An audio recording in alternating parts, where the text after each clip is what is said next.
जाति आखिर क्यों नहीं जाती कि पिछले एपिसोड में हम चर्चा कर रहे थे कृष्ण कुमार बीएजी द्वारा लिखे गए लेख जाति भेद और उसका अंत के ऊपर, जिसके तहत हमने जातिवाद किस तरह काम करता है उसकी बारीकियों को अब तक समझा है। पिछले एपिसोड में हमने उदाहरणों सहित जातिवाद का खेला किस तरह खेला जाता है उसे बारीकी से उसका एनालिसिस किया है। उम्मीद है आपको ये एपिसोड्स पसंद आ रहे होंगे और समझ भी आ रहा होगा कि जातिवाद का खेला आखिर किस तरह खेला जाता है। ताज्जुब तो इस बात का है कि जिन निम्न कही जाने वाली जातियों के साथ ये जातिवाद किया जाता है वे इसको समझ पाने में असमर्थ हैं। उम्मीद करती हूं अब तक आप इसको काफी हद तक समझ पाने में सक्षम हो गए होंगे। तो आज के एपिसोड को हम यहां से आगे लेकर चलते हैं और जानेंगे कि कृष्ण कुमार बीएजी आगे कौन कौन से कार्यक्रमों की चर्चा कर रहे हैं जिनके तहत जाति व्यवस्था को तोड़ने में आसानी हो सकती है। वैसे तो इन सब उपायों को संतराम बीएजी और श्री महाराज सिंह भारती जी ने भी अपने लेखों में प्रस्तुत किया है। तो अब देखेंगे कि कृष्ण कुमार बीएजी और उनके लेखों में दूसरे लेखकों के लेखों में कितनी साम्यता है। तो चलिए मेरे साथ। जय भीम, मैं शालिनी और आप देख रहे हैं अम्बेडकरनामा। पिछला एपिसोड हमने खत्म किया था, इस प्रकार के असंख्य उदाहरण इकट्ठे किए जा सकते हैं। तो उदाहरण उन्होंने दिए थे पिछले एपिसोड में और अब इस एपिसोड में कार्यक्रमों के ऊपर चर्चा करेंगे। चलिए, जाति भेद केवल थोथे व्याख्यान तथा वक्तव्यों के प्रकाशन से ही दूर नहीं होगा, ये तो जाति व्यवस्था के नाश के बाद ही दूर होगा। जाति व्यवस्था बेईमानी तथा अन्याय पर टिकी है, यह अब सभी समझदार मनुष्य मानते हैं। प्रचार, शिक्षा, भाषण, लेखन, पुस्तक, सिनेमा, नाटक इत्यादि इसे दूर करने में सहायक हो सकते हैं, पर इनसे प्रगति बहुत ही कम होगी। सरकार के ठोस एवं कठोर कार्यक्रम के द्वारा ही जाति पाति टूटेगी। मैं एक कार्यक्रम नीचे दे रहा हूं। मेरा दृढ़ विश्वास है कि केवल इन्हीं उपायों से जाति पाति 10-12 वर्ष के अंदर ही टूट जाएगी तथा ऊंची जाति द्वारा प्रचारित और सभी उपाय केवल धोखा हैं। पर क्या ऊंची जातियों द्वारा गठित सरकार इन उपायों को कठोरता पूर्वक काम में लाएगी? यही उनका असली रूप खुल जाएगा। वाजिब सवाल है कि जो सरकारें, सवर्ण सरकारें सत्ता में रहती हैं, वे क्यों ऐसा करना चाहेंगी? यदि वे इस कार्यक्रम को अविलंब कार्यान्वित नहीं करती तो झूठ मूठ बहाने करने लगे तो जाहिर है कि वे जाति व्यवस्था तोड़ना एकदम नहीं चाहते हैं।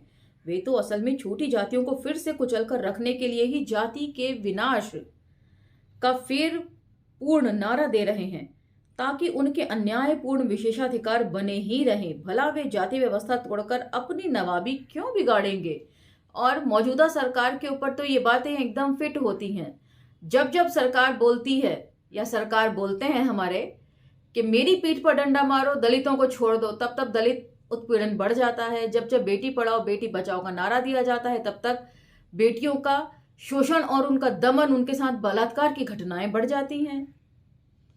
जब जब किसानों के लिए कुछ कहते हैं तब तक किसान उनके खिलाफ आंदोलन कर देते हैं। किसान इनके खिलाफ हैं, शिक्षक इनके खिलाफ हैं, बीएसएनएल एमटीएनएल वाले इनके खिलाफ हैं, कोल अधिकारी इनके खिलाफ हैं, बहुत सारे सरकारी कर्मचारी इनके खिलाफ हैं, सेना इनके खिलाफ जा रही है। तो इससे पता चलता है कि सरकार किस नियत से काम कर रही है। हमारी जो मौजूदा सरकार है, आंदोलन पहले की सरकारों में भी होते रहे हैं मगर इस कदर नहीं होते थे। तो जाति व्यवस्था को तोड़ने के लिए जरूरी है कि अब आगे सुनिए। अगली हेडिंग है कार्यक्रम। इसके तहत उन्होंने काफी सारे पॉइंट्स रखे हैं, उसे मैं वैसे ही पढ़ देती हूं। 1, समाज तथा सरकार के नेतागण जो ऊंची जाति के हैं अपनी लड़कियों का ब्याह नीच जाति के युवकों से करके आदर्श पेश करें। नीची जाति की लड़कियों से अपने लड़कों की शादी भी कराएं। राजा जी ने हाल ही में कहा है कि जाति व्यवस्था केवल अंतर जाति विवाह द्वारा ही टूटेगी। बस केवल यही एक उपाय है, दूसरा नहीं। जाति पाति तोड़कर शादी ब्याह करना देश प्रेम का सबसे बड़ा काम घोषित किया जाए। तो काफी अच्छे तरीके से पॉइंट्स रख रहे हैं कृष्ण कुमार बीएजी। 2, नौकरियां, कमीशनों और कमेटियों में ऐसे ही लोगों को प्रथम स्थान विदिन ब्रैकेट प्रथम प्रेफरेंस दिया जाए जिन्होंने नीच जाति की लड़कियों से शादी की हो अथवा जिन्होंने अपनी लड़कियों या लड़कों की शादी नीच जाति के कुलों में की हो। जब जाति तोड़कर शादी ब्याह करने वालों को नौकरियां मिल जाएंगी तभी, और जब बचे रहने पर दूसरे लोगों को नौकरियां दी जाएंगी। 3, नौकरियों में तरक्की, अच्छी बदली में भी प्रथम अधिकार ऐसे ही लोगों को दिया जाए। 4, दुकानों, लाइसेंस, परमिट, ठेका तथा जमीन बंदोबस्त इत्यादि अन्य सुविधाएं भी ऐसे ही लोगों को सर्वप्रथम दी जाएं।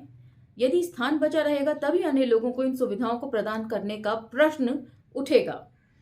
5, इन लोगों को सम्मान पूर्वक विशेष खिताब उपाधियों से विभूषित किया जाए। 6, इन लोगों को जाति पाति तोड़कर शादी ब्याह करने के लिए विशेष पुरस्कार भी दिए जाएं, नकद रुपए और अन्य सुविधाएं।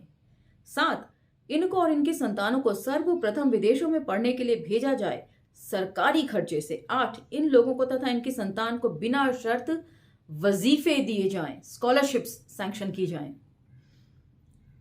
9, स्कूल, विद्यालय, महाविद्यालय, विश्वविद्यालयों में इन्हें और इनकी संतानों को पहले स्थान मिले। 10, मेडिकल विद इन ब्रैकेट डॉक्टरी, तो इंग्लिश के साथ साथ विद इन ब्रैकेट हिंदी के भी नाम है जिसे मैं ऐसे ही पढ़ रही हूं। मेडिकल यानी डॉक्टरी, इंजीनियरिंग, माइनिंग यानी कि खान, फॉरेस्ट यानी कि जंगल, वेटेरिनरी यानी कि पशु चिकित्सक, केमिकल यानी कि रसायन, रेलवे, फौज, पुलिस तथा अन्य योग्यताएं पहले इन्हें या इनकी संतानों को ही प्रदान की जाएं। जगह बची रहने पर ही औरों को ये सुविधाएं दी जाएं, अन्यथा नहीं। 11, इनके लिए रेंट चार्ज तथा पढ़ाई की फीस बिना शर्त माफ रहे। 12, इन सबों को पढ़ने के लिए छात्रावास में सारी किताबें सरकार के द्वारा मुफ्त दी जाएं। 13, ऐसे किसानों से मालगुजारी 1/3 ही लिया जाए। 14, इनके लिए कोर्ट फीस इत्यादि भी 1/3 कर दी जाए। 15, इन पर इनकम टैक्स यानी कि आयकर भी बहुत कम कर दिया जाए, खासकर वैसी हालत में जबकि ये अपनी लड़कियों की शादी छोटी जाति के युवकों से किए हों। विद इन ब्रैकेट लिखा गया है लखपतियों के लिए यह सुविधा नहीं रहे। 16, इन पर municipality tax, motor tax, excise tax भी बहुत कम यानी कि 1/3 रहे। इनके साइकिलों एवं रेडियो पर कोई टैक्स नहीं लगे। इन पर एंटरटेनमेंट यानी कि सिनेमा देखने का टैक्स भी नहीं रहे। तो यहां पर एक खास चीज के ऊपर मैं आपका ध्यान दिलाना चाहूंगी। इसमें लिखा है रेडियो और साइकिलों पर कोई टैक्स नहीं लगे। तो मुझे लगता है कि ये लेख जो है वो 1970 से 75 के दशक में लिखा गया लेख होगा, क्योंकि इसमें रेडियो पर टैक्स लगने की बात कही गई है। तो ट्विटर पर एक पेज है जिसे मैं फॉलो करती हूं कुछ खास जानकारियां जुटाने के लिए, वो है इंडियन हिस्ट्री पिक्स के नाम से। उसमें एक बार मैंने एडवर्टीजमेंट देखा था कि पहले रेडियो खरीदने के लिए उसका लाइसेंस के लिए अप्लाई करना पड़ता था। तो सरकार जो है उसके लिए बाकायदा विज्ञापन निकालती थी कि आप फली फली जगह पर जाकर रेडियो लाइसेंस के लिए अप्लाई कर सकते हैं। तो उसी से मैंने अंदाजा लगाया कि लेख होना हो 1970 से 75 के दशक के बीच में ही कहीं लिखा गया है। 17, ये सेल यानी कि बिक्री इत्यादि अनेक टैक्सों से सर्वथा वंचित रहे। 18, ऐसे लोगों द्वारा लिखी गई पुस्तकों की आमदनी पर भी कोई इनकम टैक्स नहीं लगाया जाए। 19, इस प्रकार आजकल सरकारी नौकरियों के इलाज का खर्च सरकार देती है, उसी प्रकार ऐसे लोगों के इलाज का पूरा खर्चा भी अस्पताल में सरकार दे। ऐसे लोगों को अस्पताल में पहले भर्ती किया जाए, अस्पताल में सभी प्रकार की सहूलियतें इन्हें दी जाएं। 20, इनके बिजली खर्च का रेट साधारणतः का 1/3 ही रहे। 21, इनके राशन कार्ड वगैरह हमेशा प्रथम दर्जे के रहे। 22, रेलवे भाड़ा भी इनके लिए 1/3 ही रहे। 23, सरकारी नौकरियों में इनके लिए उम्र 25 से बढ़ाकर 30 कर दी जाए। 24, इनके लिए मैट्रिक 3rd डिवीजन जो है वो 1st डिवीजन के बराबर समझा जाए। 25, मैट्रिक इंटर के बराबर समझा जाए, इंटर बीए के बराबर समझा जाए, बीए एमए के बराबर समझा जाए, इसी प्रकार 3rd क्लास 1st क्लास के बराबर समझा जाए। ये उपाय थोड़ा अटपटा है बट इसमें लिखा है उन्होंने। 26, समय आ गया है कि अब राजनीतिक पीड़ित के नाम से दी जाने वाली सभी सुविधाओं को समाप्त कर दिया जाए। लोगों ने इससे बहुत फायदा उठा लिया है, बस बहुत हुआ। सभी जानते हैं कि इसके बहाने हजारों आदमी नाजायज तरीके से फायदा उठा चुके हैं। इसका झूठा बहाना बनाकर अपनी अपनी जाति के रिश्ते का ख्याल कर लोग इन सुविधाओं को देते रहे हैं। वैसे लोगों को भी जिन्होंने कभी कोई राजनीति में भाग नहीं लिया है और न ही कोई राजनैतिक मुसीबत ही झेली, और अब राजनीतिक पीड़ित के नाम पर इन सभी सुविधाओं को उन्हें प्रदान किया जाए जिन्होंने जाति पाति तोड़कर शादी ब्याह किया हो। तो ये राजनीतिक पीड़ित क्या है ये मेरी नॉलेज में नहीं है, तो खास तौर से बिहार के से जो भाई बहन इस अंबेडकर नामा को सुनते हैं, इन एपिसोड्स को सुनते हैं, यदि उन्हें इस बाबत कोई नॉलेज हो तो प्लीज मेरा भी ज्ञानवर्धन किया जाए कमेंट सेक्शन में इस बाबत कोई कमेंट करके। 27, साधारण छोटी नौकरियों में इनका मुशाहरा साधारण से दूना रहे, जैसा कि हिंदुस्तानियों के मुकाबले में एंग्लो इंडियन को दिया जाता था अंग्रेजी शासनकाल के समय में। 28, मरने के बाद पेंशन या इनकी मुशाहरा इनकी विधवाओं को मिले जीवन भर, और पेंशन की दूसरी सुविधाएं भी इनके बच्चों को भी मिले, जैसा कि फ्रेंच भारत में नियम है, जब तक कि इनके सभी बच्चे बालिग न हो जाएं। वैसे भी जैसे जो लोग रेलवे एम्प्लॉयज हुआ करते थे, आज का तो मुझे सिस्टम पता नहीं, लेकिन मुझे मालूम है मेरे ताऊ जी रेलवेज में थे, तो जब तक बच्चे 18 साल या उससे ऊपर के नहीं हो जाते थे तब तक जो है वो पास उनके नाम पर जारी किए जाते थे, नाबालिग बच्चों के नाम पर। 29, सरकार ये हुक्म निकाले, कानून बनाए, शिक्षा विभाग द्वारा यूनिवर्सिटीज द्वारा कि लोअर प्राइमरी से लेकर ग्रेजुएशन की पढ़ाई तक जाति पाति तोड़क पाठ नितांत आवश्यक कर दिए जाएं। ये तो बहुत जरूरी चीज है कि स्कूल कॉलेजों में इस तरह के टेक्स्ट जरूर पढ़ाए जाने चाहिए जो लोगों को प्रेरणा दें कि जाति पाति टूटनी चाहिए। 30, सरकार प्रेस कानून बनाकर समाचार पत्रों को मजबूत करे कि वह हर दिन अपने 2 कॉलम जाति तोड़क खबरों तथा लेखों को प्रकाशित करने में लगाएं, तथा हर रविवार अंक में एक पूरा पृष्ठ भी इसी के लिए सुरक्षित रहेगा। इस प्रकार जनमत तैयार किया जाए। और आजकल क्या हो रहा है, ठीक इसके उलट किस तरह का जनमत तैयार किया जा रहा है। अब तो एनडीटीवी भी बिक चुका है। जो लोग रवीश की रिपोर्ट देखा करते थे उनसे उनका प्राइम टाइम छीन लिया गया है। तो किस तरह का जनमत अब तैयार किया जा रहा है, ये सरकार की मंशा बिल्कुल स्पष्ट करता है। 31, कानून द्वारा जाति सूचक टाइटल पदवी जैसे वर्मा, शर्मा, तिवारी, सिंह इत्यादि बंद कर दिए जाएं। सर्टिफिकेटों से ये सब हटा दिया जाए। स्कूल कॉलेजों में ये सब न स्वीकार किया जाए। वैसे ये तो होना ही चाहिए। मेरे किसी सर्टिफिकेट में, मेरे किसी ऑफिशियल डॉक्यूमेंट में कोई कास्ट मेंशन नहीं है, सिर्फ और सिर्फ शालिनी ही मेंशन है। ये काम तो मुझे लगता है कि होना चाहिए। बाकी सोशल मीडिया पर मैं कुछ भी नाम से जानी जाऊं, लेकिन मेरे ऑफिशियल डॉक्यूमेंट्स में कभी कोई कास्ट नहीं लगी है, ना पिता की ना पति की। इन सारी कमियों को पूंजीपतियों तथा जमींदारों पर टैक्स लगाकर पूरा किया जाए या भारत सरकार से कर्ज लेकर।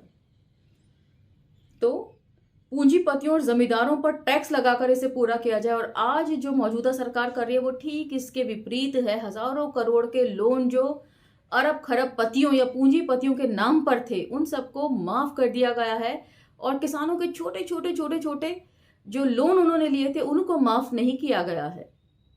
सरकार किस ओर लेकर जा रही है देश को, अब ये जानना या उसके खिलाफ आंदोलन करना ये जनता का काम है। इन सभी सुविधाओं को पाने वालों को माँ बाप, अपने भाई बहन, बेटा बेटी, पोता पोती शामिल रहेंगे। यदि जाति तोड़ने वालों ने भी चुनने का प्रश्न आएगा तो नजदीकी रिश्ता का ख्याल पहले किया जाएगा।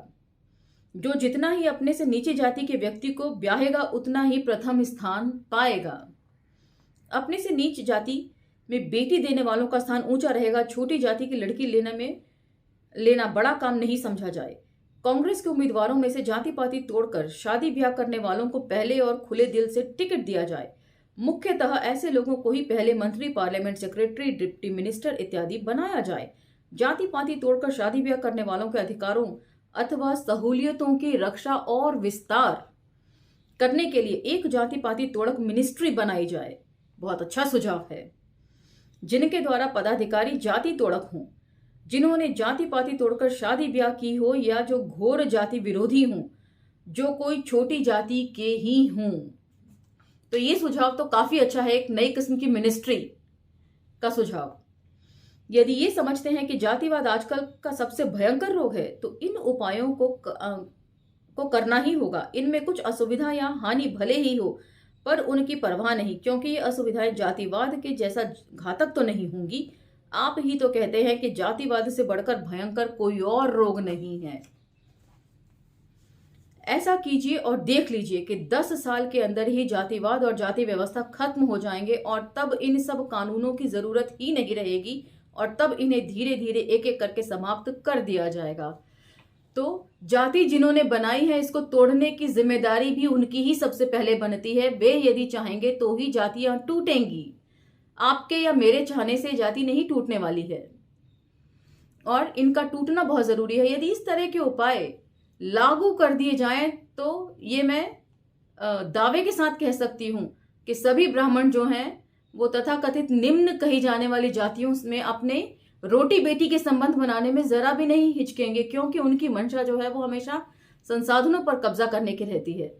तो कहीं ना कहीं इस तरीके से जाति व्यवस्था में चटक जरूर आपको दिखाई देगी। आगे सुनिए, ये तो और भी ज्यादा इंटरेस्टिंग है। बात लेखक कह रहे हैं लेकिन कमेंट सेक्शन में इस बाबत गालियां मैं सुनती हूं। ध्यान दीजिए, प्राचीन काल में भी सरकार से सुविधा, रक्षा, निर्भयता तथा नौकरियां पाने के लिए हिंदू लोग धर्म परिवर्तन करते रहे हैं तथा विदेशियों एवं विधर्मियों में यहां अपनी बेटियां देते रहे हैं। तो जहां तक मुझे ध्यान पड़ता है स्वामी देवानंद सरस्वती जी का आर्टिकल था या कोई दूसरा आर्टिकल था शायद, उसमें ये मेंशन था नई नई टर्मिनोलॉजीज जैसे कि ब्राह्मण ईसाई, राजपूत मुसलमान, इस तरह की टर्मिनोलॉजीज हम पहले भी पढ़ चुके हैं। वो कहां से आई हैं? वो यही सब जगह से आई हैं, इन्हीं सब उपायों को करने के बाद आई हैं। सामूहिक रूप से भी धर्म परिवर्तन करते रहे हैं। इसी प्रकार भारत में मुट्ठी भर से 7 या 8 करोड़ मुसलमान हो गए। राजपुताने के घमंडी राजवंश से सुंदर राजकुमारियां भी मुसलमान सुल्तानों से ब्याही गई थीं और ऐसे राजपूत घरानों के लोग मुसलमानी दरबार में बड़ी बड़ी नौकरियां पाए हुए थे, जैसे मान सिंह वगैरह। तो ये तो एक ऐतिहासिक तथ्य है जिसे झुठलाया नहीं जा सकता। और यहाँ पर लिखने की जो व्यंग्यात्मक शैली है वो बेहद बढ़िया है कि घमंडी, जिन्हें बड़ा घमंड है अपनी आन बान शान पर, वो भी झुकने, अपना फायदा देखकर फटाक से झुक जाते हैं। अंग्रेजों को भी इसी प्रकार हिंदू औरतें मिलती रही हैं और इसी से एंग्लो इंडियन जाति ही बन गई। नीची जाति वाले विदेशी नहीं, विधर्मी नहीं, हिंदू ही हैं। यहां धर्म परिवर्तन या नस्ल परिवर्तन का भी प्रश्न नहीं, केवल जाति व्यवस्था के निरर्थक ढोंग को ही तोड़ना है। तो इस मामूली से काम के लिए ऊपर बताए हुए उपाय बहुत ही कारगर सिद्ध होंगे और इन सुविधाओं को प्राप्त करने के लिए लोग फौरन ही जाति पाति तोड़कर इसका नामो निशान मिटा देंगे।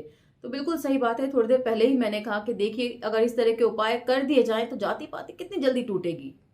जिन्होंने बनाई है वही पहल करेंगे इसको तोड़ने के लिए, ताकि सुविधाओं से उन्हें वंचित ना होना पड़े।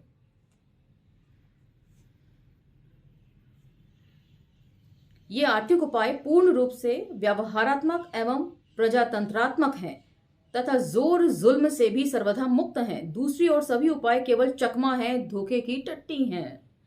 आज तक जाति पाति को तोड़ने के लिए जितने भी उपाय काम में लाए गए हैं सभी व्यक्तिवादी थे, इसलिए सबके सब नाकामयाब हुए। उनके द्वारा जाति पाति तोड़ने वालों को कोई ठोस आर्थिक सहूलियत नहीं दी गई थी। केवल आर्थिक उपाय ही ठोस और वैज्ञानिक हैं। ये व्यक्ति के मानने या न मानने, उसकी सदिच्छा के भरोसे ही नहीं रहता है।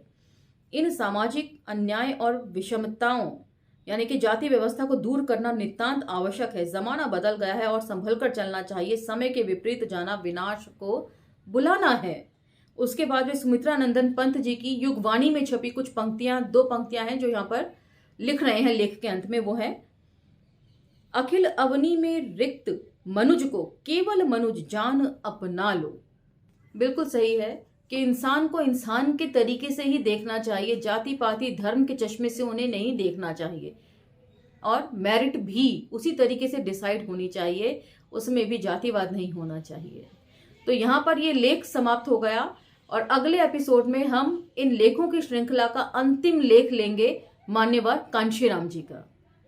तो तब तक मुझे आज्ञा दीजिए और अम्बेडकर नामा को लाइक, शेयर, सब्सक्राइब करते रहिए। इन वीडियोस को ज्यादा से ज्यादा स्प्रेड करिए और कमेंट सेक्शन में मुझे जरूर बताइए कि ये लेख आपको कैसा लग रहा है और अब आपके जो विचार है उनमें कितनी क्लैरिटी आई है जातिवाद को लेकर। आप कुछ समझे भी हैं या नहीं, ये भी मुझे जरूर कमेंट सेक्शन में बताइएगा। इसी के साथ आज्ञा लेती हूं। मिलते हैं अगले एपिसोड में मान्यवर कांशीराम जी के लेख के साथ। धन्यवाद।